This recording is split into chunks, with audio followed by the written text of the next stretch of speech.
Hey everybody, it is Sunday, November 8th, and here are your national days. It is Tongue Twister Day, so this is the day when you're going to try to sit around and say things like, Sally sells seashells by the seashore. And of course, they're hard, but that's the whole point of trying to say tongue twisters. So go for it, find as many as you can, and see what you can do. It's also World Quality Day, so this is the day when we're worrying about quality of goods that you make, quality of goods you can buy all around the world. It's also X-ray Day, so think about all those places where X-rays are used, whether it be doctor's office or the dentist, or we're talking about the airport. Lots of different uses for X-rays, and today's the day where we're remembering the fact that we have that very, very useful tool. It's also Parent as Teachers Day, and well, this is definitely something that's been happening a lot more recently with how we've been locked in, and parents been helping because of this whole virtual school.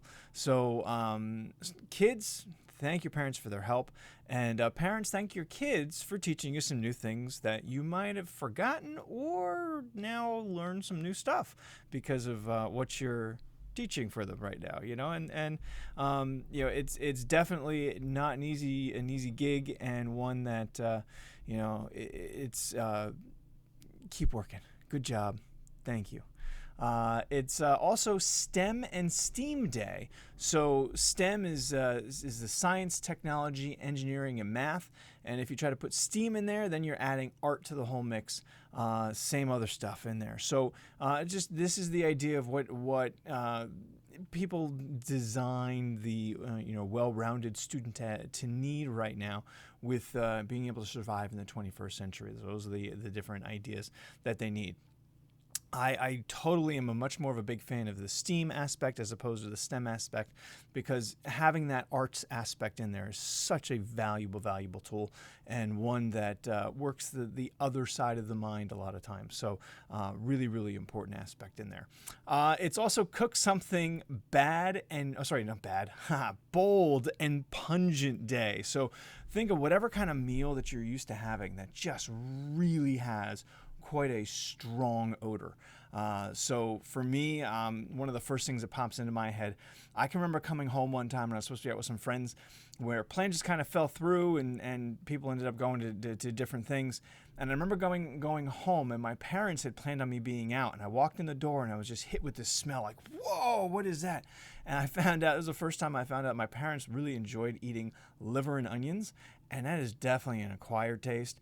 But man, when you cook that, the smell that comes out of it, whoo, it's strong. But so that's one thing I would think that's definitely a bold and pungent smell. But there's lots of other ones out there. Anytime you're going to cook with a lot of vinegar or those kind of things, you get that definite big smell. So go for one of those kinds of meals today, and you're definitely fitting through with things. But the last one here, it's Cappuccino Day, and this is just something that is just a pure treat.